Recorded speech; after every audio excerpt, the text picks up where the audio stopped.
अरे बदमाशी जबरदस्ती नहीं चले तो आगे वो मस्ती मिला मिसी तोते भल लागे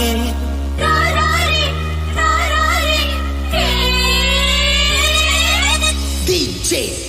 Adi Professional पिला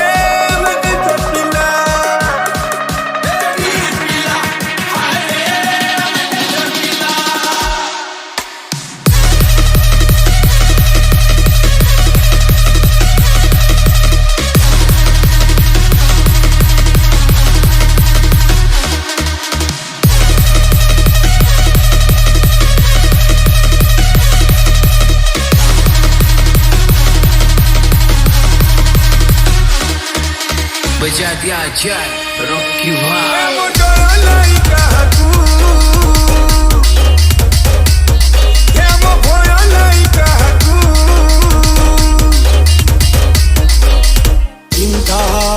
खुलम खुला सबू बोली रे हमरी हल्ला हमको देखी सबू मुश्किल फटी गला पिला हाय दे मजे पिला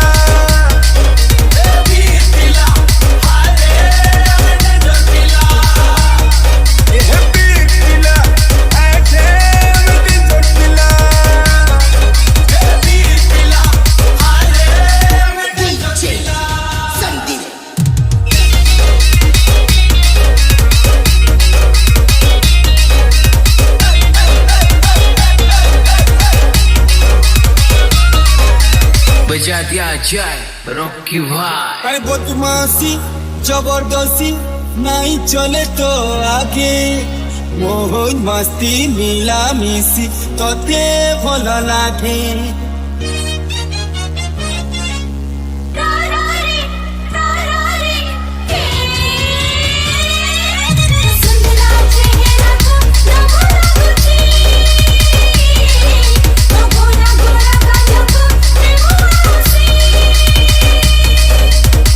नहीं पड़े मुई कहारी फसे नहीं फसे मैं ऊपर तल को अगर पछाल खाना बना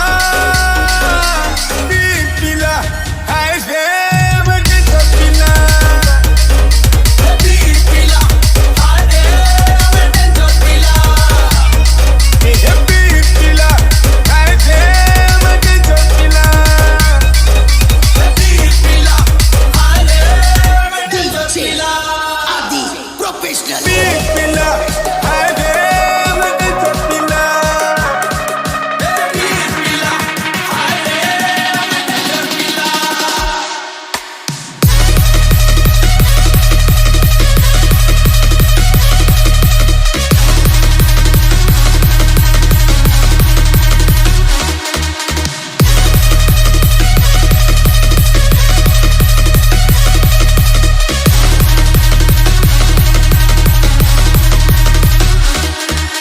बजा दिया जाए रॉकी भाई